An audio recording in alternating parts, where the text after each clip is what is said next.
பாருங்கள், நான் வந்து இந்த மாதிரி ராகியும் அந்த வேர்க்கடலையும் வச்சு அருமையான ஒரு ஸ்வீட்டு நம்ம வந்து இம்யூனிட்டி பவர்லாம் அதிகரிக்கிறதுக்காக நான் பண்ணியிருக்கிறேன்.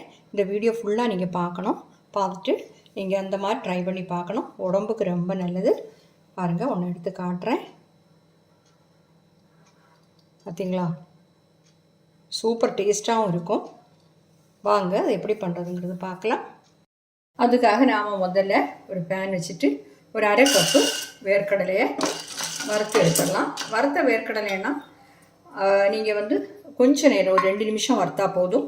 இல்லைன்னா ஒரு 4-5 நிமிஷம் அதை மீடியத்துக்கு லோக்கு இடையில ஃப்ளைம் வச்சுட்டு வறுத்துடலாம். பாருங்க, இது வந்து வறுத்த வேர்க்கடலை ஆனதுனால நான் 2 நிமிஷம் வறுத்துருக்குறேன், போதும்.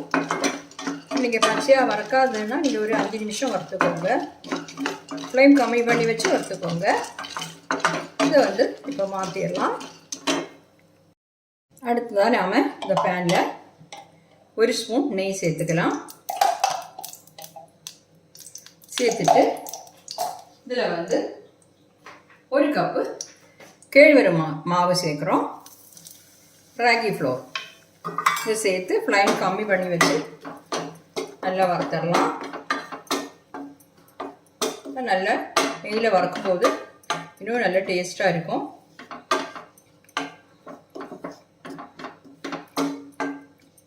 ஒரு 3-4 நிமிஷம் ஃப்ளேம் கம்மி பண்ணி வச்சு வறுத்தெடுத்துடலாம். இப்போ வந்து மீடியம் ஃப்ளேமில் வச்சு ஒரு 3 நிமிஷம் வறுத்தா போதும். அந்த ராகி ஃப்ளோரோட கலரும் மாறி நல்ல ஒரு வாசமாக இருக்கும்.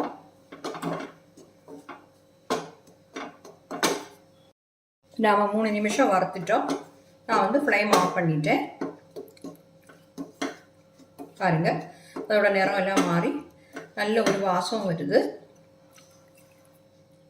நாம் ஒரு மிக்ஸி ஜார் எடுத்துகிட்டு நம்ம வறுத்து வச்சுருக்கக்கூடிய வேர்க்கடலையை சேர்த்துடலாம். சேர்த்து கொஞ்சம் க்ரஷ் பண்ணி எடுத்துடலாம். ரொம்ப பாலிஷாக பவுடர் மாதிரி பொடிக்கணும்னு கிடையாது, கொஞ்சம் குறப்பாக பொடிச்சு எடுத்துடலாம். நம்ம வறுத்து வச்சுக்கக்கூடிய மாவை இந்த மிக்ஸி ஜாரில் சேர்த்துடலாம்.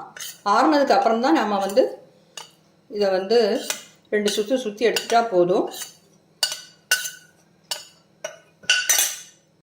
இது கூட வந்து நாம் ஒரு அரை கப்பு துருவின வெல்லம் இல்லைன்னா உங்களுக்கு வந்து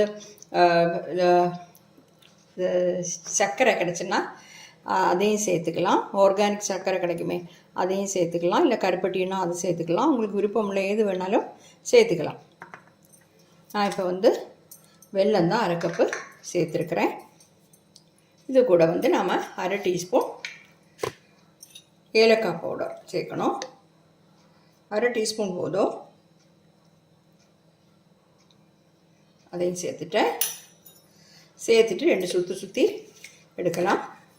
ரொம்ப நேரம் எல்லாம் போட்டு அரைக்கணும்னு 2 சுற்றின போது இது எல்லாமே நல்லா மிக்ஸ் ஆகிடுச்சு. இனி இது கூட நாம் வந்து அரை கப்பு டேட்ஸு சேர்க்குறோம். நான் இதில் உள்ள விதையெல்லாம் மாற்றிட்டு நீட்டாக வாஷ் பண்ணி வச்சுருந்தேன். அதையும் போட்டு 2 சுற்றி எடுத்துடலாம். நம்ம பொடிச்சு வச்சுருந்ததை நம்ம இப்போ பாத்திரத்தில் மாற்றிடலாம்.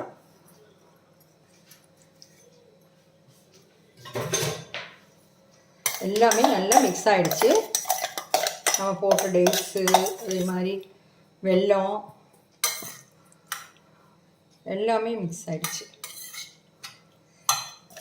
இந்த வேர்க்கடலை வந்து அங்கங்கே எப்படி கொஞ்சம் எப்படி இருந்தால் நான் சாப்பிட்றதுக்கு நல்லா இருக்கும். அது ஒன்றும் பிரச்சனை இல்லை. எல்லாத்தையுமா நல்லா மிக்ஸ் பண்ணிக்கலாம். கூட வந்து 2 டேபிள் ஸ்பூன் நெய் வந்து சூடு பண்ணி சேர்க்குறேன். இதையும் சேர்த்து நல்லா மிக்ஸ் பண்ணிடலாம்.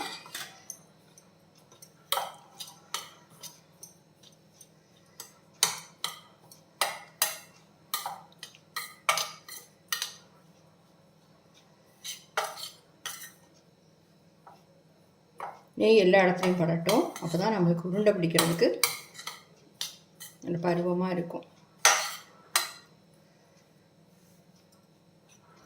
வந்து நம்ம உருண்டையாக பிடிச்சிடலாம். உங்களுக்கு வந்து இதில் நெய்க்கு பதிலாக நல்லெண்ணெய் வேணாலும் சேர்த்துக்கலாம். நெய் வந்து அங்கங்கே உங்களுக்கு கெட்டியாக இருக்கிற மாதிரி தெரிஞ்சுன்னா இந்த மாதிரி பிடித்து விட்டுக்கோங்க. இப்போ தான் நம்மளுக்கு இந்த மாதிரி பாலாக பண்ணுறதுக்கு வசதியாக இருக்கும்.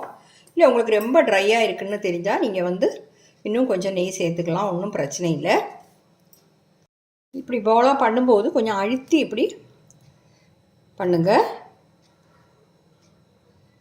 பார்த்தீங்களா, அருமையாக இருக்குது. இதே மாதிரி எல்லாத்தையுமே பண்ணிடலாம். பாருங்கள், நான் அதை எல்லாத்தையுமே இந்த மாதிரி பண்ணிவிட்டேன். நம்மளுக்கு வந்து ஒரு 15 எண்ணம் கிடச்சிருக்குது இந்த பால் மாதிரி. அது வந்து நீங்கள் டெய்லி ஒன்று வச்சு பெரியவங்களும் சின்னவங்களும் யார் வேணாலும் சாப்பிடலாம். நம்ம வந்து நோய் எதிர்ப்பு சக்திக்கு ரொம்ப நல்லது, நம்ம உடம்புக்கு ரொம்ப நல்லது. ராகி அயன் நிறைய இருக்குது, ஃபைபர் இருக்குது, எல்லாமே ராகியில் இருக்குது. அதே மாதிரி வேர்க்கடலை வந்து அதோட நல்லது. நம்ம பாதாம் வால்நட்டு எல்லாம் வாங்கி சாப்பிட்றோமே, கேஷ்நட் எல்லாம், அதை விட எல்லாம் பெஸ்ட்டு வேர்க்கடலை. வேர்க்கடலை வந்து எப்போவுமே நம்ம சாப்பிட்றது உடம்புக்கு ரொம்ப நல்லது தான். அது வந்து கொலஸ்ட்ரால்லாம் நினச்சிக்கிட்டு கொஞ்ச நாள் அதெல்லாம் யாருமே சாப்பிடாம இருந்தாங்க. ஆனால் அப்படியெல்லாம் கிடையாது, அது உடம்புக்கு ரொம்ப நல்லது. இப்போ நம்ம அதில் வந்து வேர்க்கடலை, ராகி இதெல்லாம் தான் சேர்த்துருக்குறோம், வெல்லம் சேர்த்துருக்குறோம். உங்களுக்கு நாட்டு சக்கரை கிடச்சா அது கூட நீங்கள் சேர்த்துக்கலாம். ஓகே, உங்களுக்கு எது வசதியோ நீங்கள் கருப்பட்டி, நான் சொன்ன மாதிரி கருப்பட்டி சேர்த்துக்கலாம். நெய் சேர்த்துருக்குறோம், கொஞ்சம் இவ்வளோதான் சேர்த்துருக்குறோம். ஆனால் உடம்புக்கு ரொம்ப நல்லது. டெய்லி ஒன்று சாப்பிடுங்க, நோய் எதிர்ப்பு சக்தி கட்டாயம் அதிகரிக்கும். அப்போ என்னுடைய இந்த வீடியோ எல்லாருக்கும் பிடிச்சிருக்கும்னு நினைக்கிறேன். பிடிச்சிருந்தா என்னுடைய சேனல் தயவு பண்ணி சப்ஸ்கிரைப் பண்ணுங்கள். லைக் பண்ணவும், ஷேர் பண்ணவும், கமெண்ட் பண்ணவும் மறந்துடாதீங்க. அடுத்தது நல்ல ஒரு ரெசிபியுமா மீண்டும் சந்திக்கலாம். Okay, thank you.